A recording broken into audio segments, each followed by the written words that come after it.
Salam, selamat sore, saudara sekalian yang dikasihi Tuhan Yesus Kristus. Salam damai sejahtera. Saudara sekalian yang terkasih dalam Tuhan Yesus, ada sebuah kisah yang menarik di balik pembuatan sebuah lukisan mural yang sangat melegenda yang dibuat oleh seorang seniman maestro Leonardo da Vinci yang diberi nama Perjamuan Terakhir. Saya membaca sebuah kisah itu di mana dikisahkan Leonardo da Vinci, dia itu mulai bekerja dan dia menyelesaikan 7 tahun mural itu, dan dalam proses pengerjaan itu dia mencari model-model yang bisa memberikan inspirasi terkait dengan wajah dari tokoh-tokoh dalam perjamuan terakhir itu, saudara sekalian. Pada suatu hari Leonardo da Vinci menghadiri sebuah ibadah, dan dalam ibadah itu dia menyaksikan ada sebuah kesaksian pujian dari pemuda dari gereja tersebut, saudara sekalian. Dia mengamati wajah satu persatu pemuda di situ, dan dia memilih salah satu pemuda untuk dipilihnya menjadi model wajah Tuhan Yesus. Dipanggillah pemuda ini di galerinya, dan 6 bulan lamanya dia bekerja menggambar wajah Yesus berdasarkan inspirasi dari pemuda ini, saudara-saudara. Jadi dengan baik. Berikutnya dia menggambar wajah-wajah yang lain, dan pada waktu dia sampai kepada wajah yang terakhir, dia menjadi stagnan, gitu. Yakni pada waktu dia membutuhkan inspirasi wajah atau model yang bisa menjadi inspirasi untuk wajah Yudas Iskariot.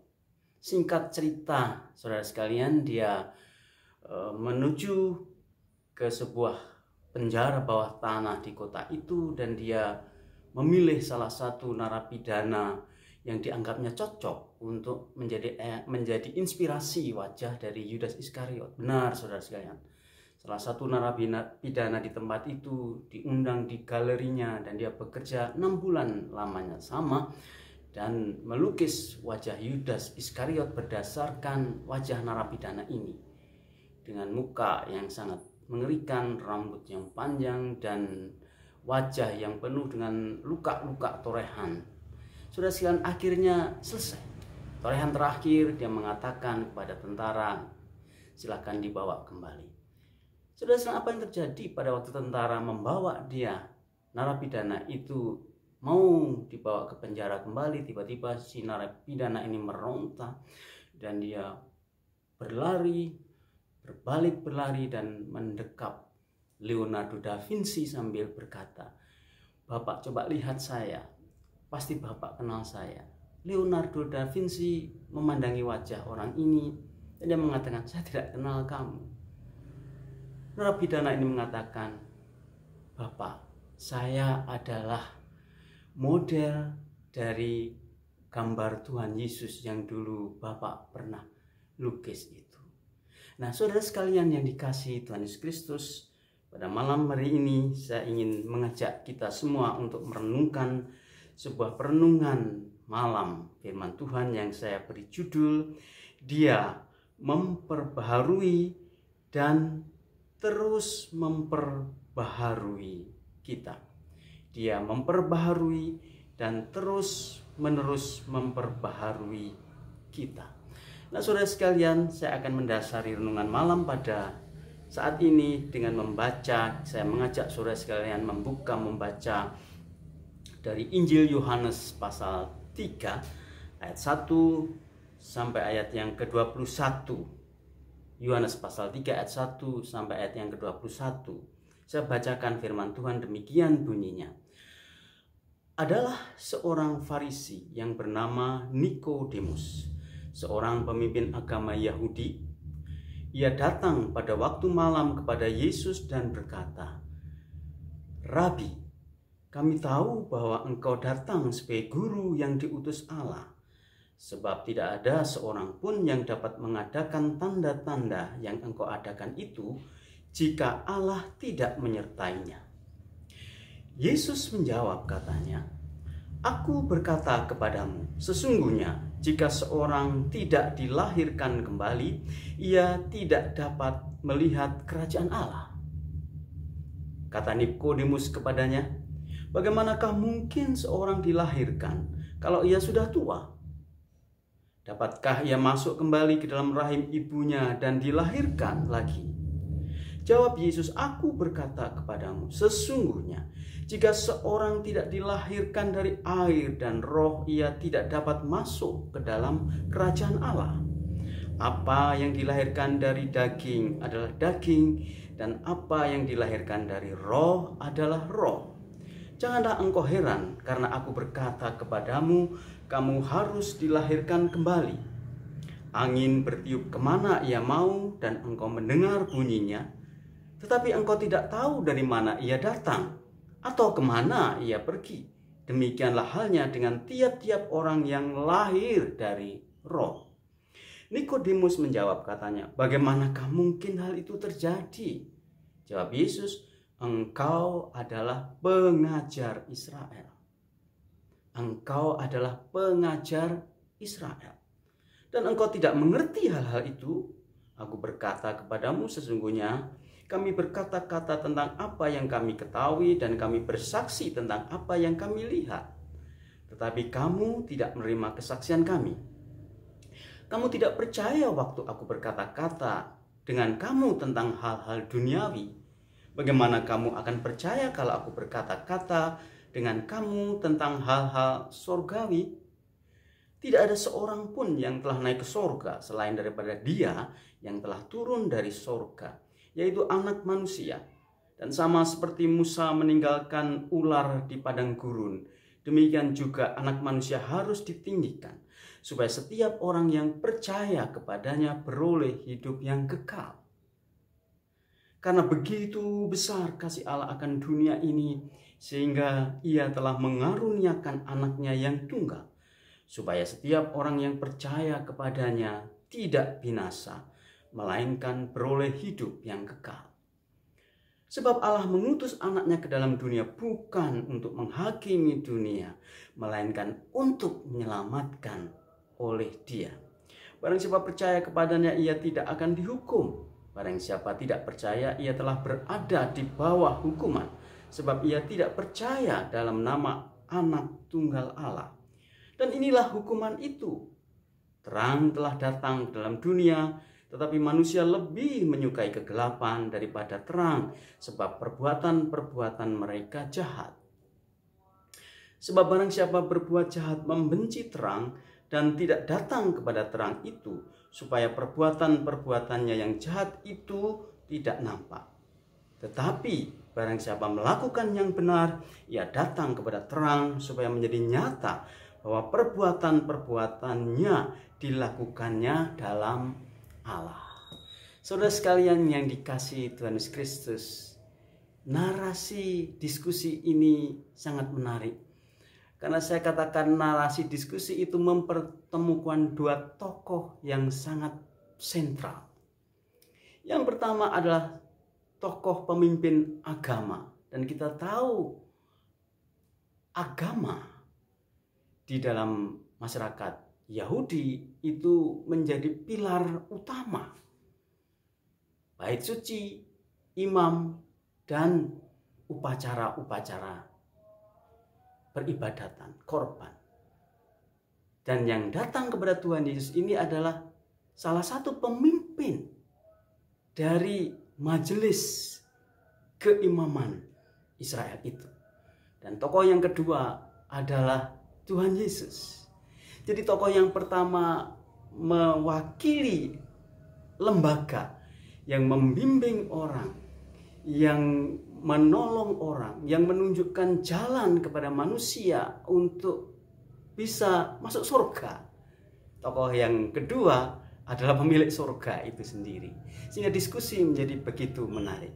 Sehingga saudara sekalian, dari narasi ini kita akan menemukan ada dua penyataan dari karya Allah yang harus kita alami dalam hidup kita apabila kita merindukan hidup yang terus-menerus dibaharui. Jadi narasi ini menyatakan dua pekerjaan Allah yang sangat mendasar, yang harus kita pahami, yang harus kita alami apabila kita merindukan bertumbuh atau terus-menerus diperbaharui dalam kehidupan Kristen kita. Nah, saudara sekalian yang dikasihi Tuhan Yesus Kristus, dua pekerjaan Allah itu, yang pertama adalah Allah memperbaharui rohaniah manusia. Allah memperbaharui roh manusia. Kita bisa membaca di dalam nats kita itu pada ayat yang ketiga. Misalnya, dalam ayat yang ketiga dikatakan dalam firman Tuhan ini, Yesus menjawab katanya, "Aku berkata kepadamu, sesungguhnya jika seorang tidak dilahirkan kembali, ia tidak dapat melihat kerajaan Allah." Saudara sekalian, kita mengingat hal yang sangat penting ini.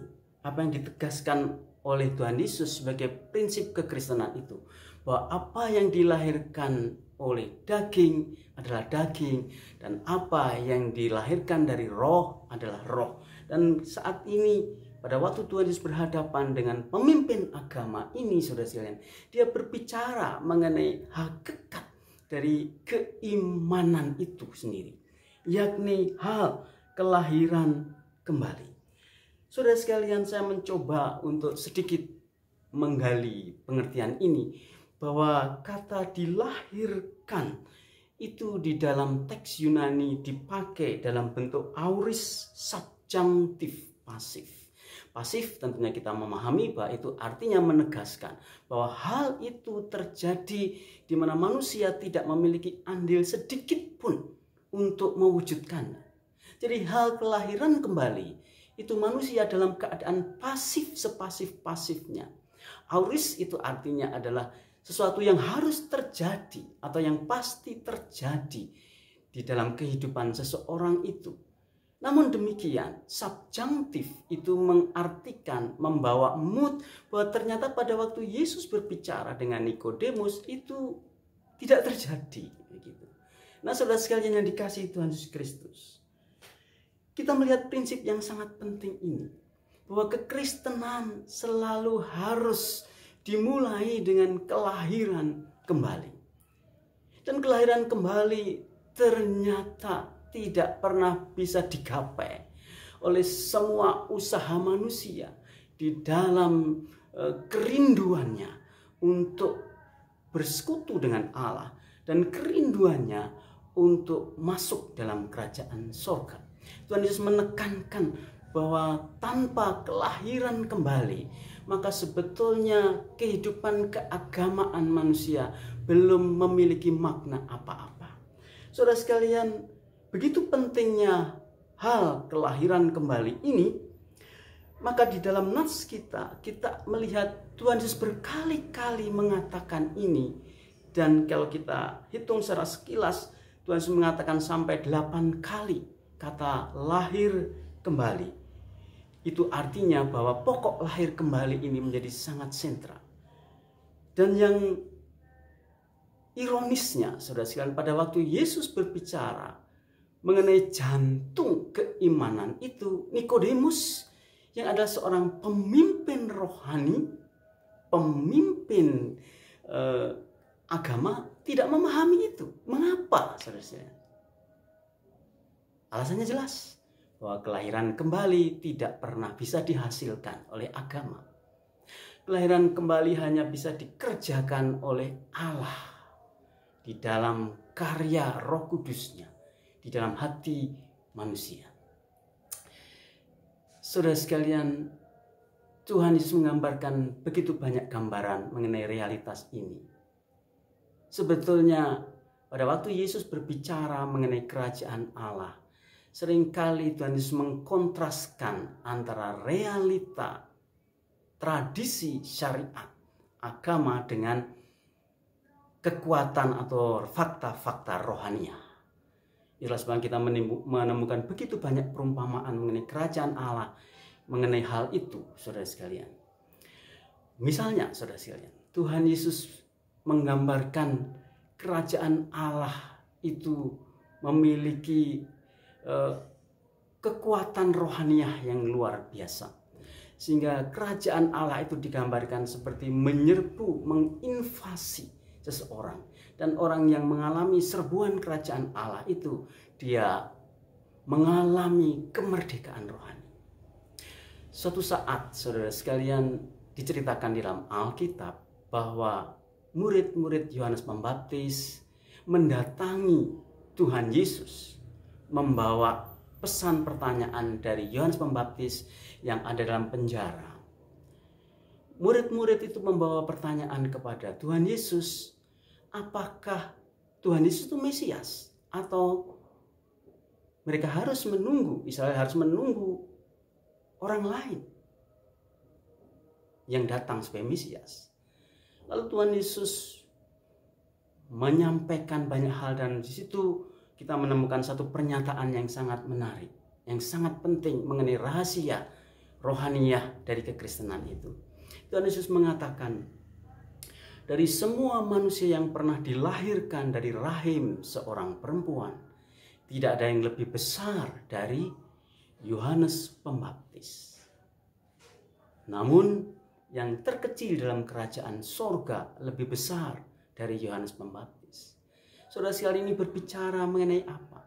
Ini berbicara mengenai realitas pekerjaan rohani Allah di dalam melahirbarukan manusia. Sehingga manusia itu dirubah dari anak-anak dunia ini menjadi anak-anak Allah. Saudara sekalian, saya kira ini sekaligus menjadi panggilan dan evaluasi terhadap gereja. Apakah kelahiran baru masih menjadi fokus gereja? Mungkin kita berpikir, ya, kelahiran baru kan sesuatu yang memang begitu di dalam kekristenan. Tapi maksud saya di sini bukannya sekedar membicarakan secara kulit luar saja, tapi bagaimana orang-orang percaya itu sungguh-sungguh mengambil hal kelahiran baru sebagai fokus dari kekristenannya.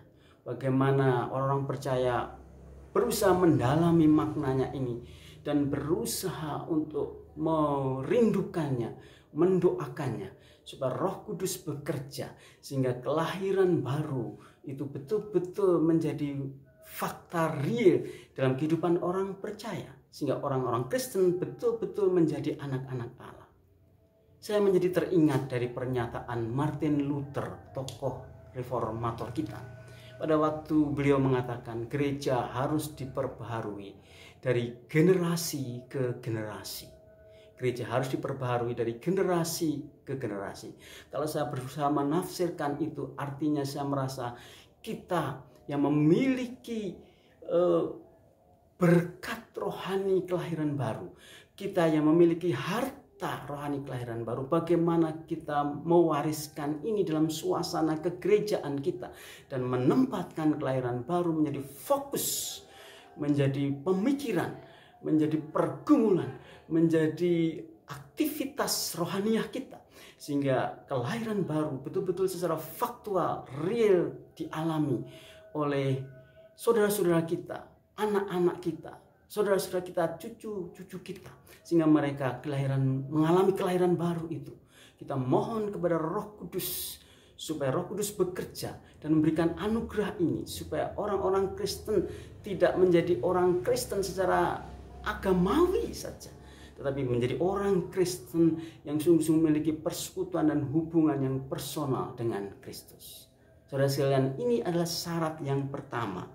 Apabila kita merindukan hal untuk dibaharui oleh Kristus, yakni kita harus mengalami apa yang disebut kelahiran kembali sebagai wujud starting point awal dari pertumbuhan rohani, yakni Allah di dalam Roh Kudus, dalam kebenaran firman-Nya memperbarui batin kita, memperbarui roh kita, melahirbarukan kita sehingga kita menjadi anak-anak Allah.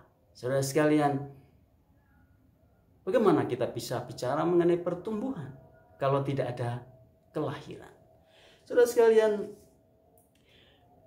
pekerjaan Allah yang kedua yang menjadi syarat untuk sebuah proses pertumbuhan rohani ialah Allah harus terus-menerus memperbarui hidup kita. Terus-menerus memperbarui hidup kita. Yang pertama, kita harus mengalami pembaruan rohani, dan itu pasif yang disebut sebagai kelahiran baru atau kelahiran kembali.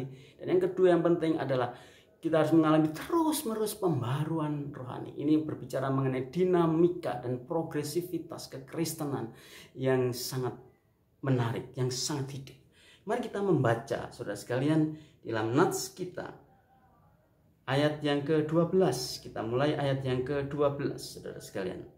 Ini sebuah ayat yang sangat indah. Ayat yang ke-12 dari firman Tuhan ini berkata demikian.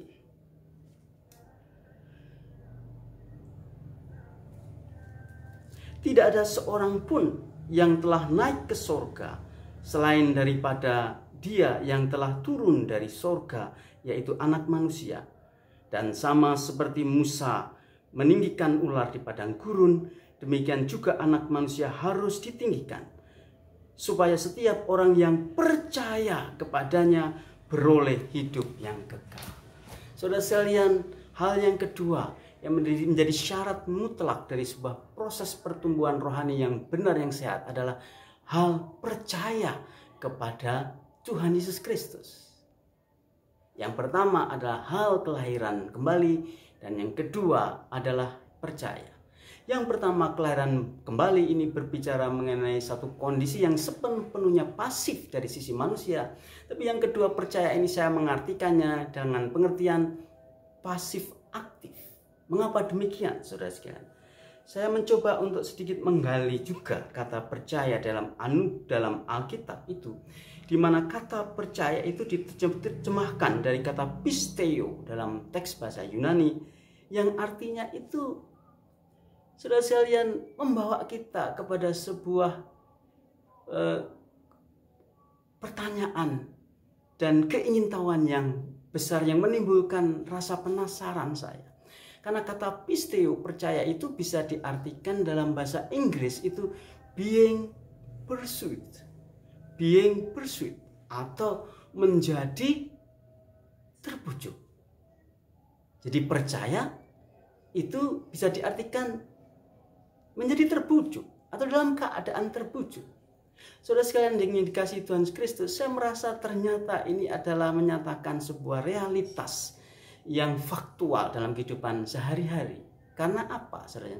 Setelah manusia jatuh dalam dosa, manusia itu ternyata siapapun hidup di dalam keadaan terbujuk, dan dia tidak sanggup menolak keterbujukan itu. Hanya tergantung siapa yang memiliki kekuatan untuk membujuk dia. Kalau kekuatan kejahatan yang membujuk dia, dia akan melakukan kejahatan. Kalau kebenaran yang membujuk dia, dia akan melakukan kebenaran. Saudara, percaya itu apa? Menurut saya percaya ini ialah bagaimana oleh anugerah Allah, Tuhan Allah itu, Yesus Kristus dalam firman-Nya itu betul-betul mengendalikan kita. Dan kita juga merelakan diri untuk dibujuk, dipengaruhi, dikontrol, dikendalikan oleh Allah. Saya mengingat sebagian dari kisah penampakan Tuhan Yesus pada waktu Tuhan Yesus berbicara, bertemu dengan para murid, dan dia bertemu secara khusus dengan Petrus. Ada satu pernyataan atau kalimat yang diucapkan Tuhan Yesus pada Petrus, kira-kira mengatakan bahwa pada waktu kamu muda, kamu berjalan, kamu pergi kemana saja kamu mau. Tapi setelah kamu tua, kamu akan membiarkan dirimu dibawa orang lain, dan membawa tongkat, dan tongkat itu akan dibawa orang kemana saja dia mau. Saudara sekalian yang dikasihi Tuhan Kristus, percaya itu apa, saudara? Menurut saya percaya itu adalah satu kondisi di mana Tuhan menjadikan kita itu tua, gitu ya. Maksudnya apa? Maksudnya Tuhan menjadikan kita tidak berdaya atas diri kita sendiri, saudara sekalian. Dan kita menyerahkan tangan kita dengan rela untuk dipegang oleh Tuhan dan dituntun kemana saja Tuhan kehendaki. Saudara sekalian, iman itu tidak menuntut Tuhan. Iman itu berbicara mengenai kesukaan terhadap Tuhan dan kerelaan hidup di dalam kehendak Tuhan. Itulah sebabnya doa kita bukan kehendakku yang jadi, tapi kehendakmu yang jadi. Saudara sekalian, percaya ini berbicara mengenai satu kerelaan yang mendasar dalam diri kita, atau kerelaan yang absolut dalam diri kita untuk mentaati Allah dan mengikuti Dia. Nah, saudara sekalian, saya suka dengan hal ini. Mengapa Tuhan Yesus datang ke dunia? Atau apa alasannya Tuhan Yesus datang ke dunia? Memang kita bisa memberikan jawaban banyak hal. Tapi menurut saya, saudara sekalian, alasan mengapa Tuhan Yesus datang ke dunia, karena Dia menggantikan kita untuk memenuhi tuntutan kemanusiaan kita. Kemanusiaan yang mana yang harus dipenuhikan itu, yaitu tuntutan kemanusiaan itu taat kepada Allah. Karena sejak manusia jatuh dalam dosa, dia tidak lagi memiliki kemampuan esensial untuk taat kepada Allah. Karena pada waktu manusia jatuh dalam dosa, manusia itu dinyatakan bernatur pemberontak terhadap Allah. Saudara sekalian yang dikasihi Tuhan Yesus Kristus, Tuhan Yesus berkata, aku datang bukan untuk meniadakan hukum Taurat, tapi aku datang untuk menggenapinya. Saudara sekalian, ini hal yang sangat penting. Jadi percaya ini berbicara untuk kerelaan kita membuka diri terhadap nilai-nilai kebenaran Allah itu, sehingga kita tidak memiliki pertanyaan, kita tidak memiliki sikap memberontak terhadap Tuhan, tapi kita punya kelembutan hati sama seperti tanah liat di tangan penjunan itu, dan kita memiliki hati yang lembut untuk sungguh-sungguh mentaati Tuhan. Saudara, inilah percaya. Saudara, kalau ini terjadi, kita sedang mengalami pertumbuhan rohani yang sehat. Kalau ini yang terjadi, saudara, orang-orang Kristen dimanapun juga, dia akan disanggupkan untuk membangun etos kehidupan, etos kerja, dan pola perilaku kehidupan dalam budaya kehidupan, di dalam peradaban, yang bukan hanya dibangun untuk kepentingan-kepentingan kemanusiaan, kebanggaan dan kepuasan kemanusiaan itu yang pasti akan menjatuhkan derajatnya. Kita sudah melihat bahwa ada begitu banyak perilaku-perilaku masyarakat modern itu tidak mengangkat martabat manusia, tapi justru menjatuhkan martabat manusia dari kebudayaannya itu. Mengapa itu terjadi? Karena manusia tidak lagi memiliki keadaan di dalam pengaruh Allah ini. Manusia tidak lagi terbujuk oleh Allah, tapi dia membiarkan diri dibujuk oleh kuasa-kuasa kegelapan. Saudara sekalian, ini saya kira juga menjadi panggilan yang penting bagi gereja. Apakah gereja masih memiliki fokus ini? Fokus yang bagaimana? Fokus untuk membawa jemaat kepada sebuah proses hidup percaya itu, yakni hidup di dalam pengaruh Allah dan merelakan diri dibujuk, dipengaruhi oleh Allah. Kalau orang Kristen berpikir seperti ini dan mewujudkan ini dalam komunitasnya, saya yakin saudara sekalian bahwa setiap komunitas Kristen akan mampu membangun sebuah peradaban hidup di dalam masyarakat itu, peradaban yang sungguh-sungguh memuliakan manusia itu sendiri, memuliakan filsafat, memuliakan budaya, memuliakan habitat, memuliakan lingkungan, dan memuliakan Allah. Karena manusia akan dibawa pada suatu proses pemulihan citra dirinya sebagai makhluk yang taat kepada Allah, penyembah Allah. Saudara sekalian dikasihi Tuhan Yesus, itulah dua hal yang sangat penting. Apabila kita merindukan hidup yang bertumbuh secara rohaniah, secara kepribadian, bertumbuh secara sehat, bertumbuh secara normal sebagai orang Kristen, dan sasarannya kita akan menjadi serupa dengan Kristus, hanya ada dua syarat ini yang penting yang harus menjadi fokus gereja. Yang pertama, setiap orang percaya harus mengalami kelahiran baru oleh anugerah Tuhan. Yang kedua, kedua, manusia harus hidup di dalam kepercayaan kepada Allah, yang artinya adalah orang-orang yang rela sepenuhnya di bawah pengaruh kebenaran pikiran dan juga kehendak Allah. Kiranya Tuhan Yesus Kristus memberkati kita. Amin.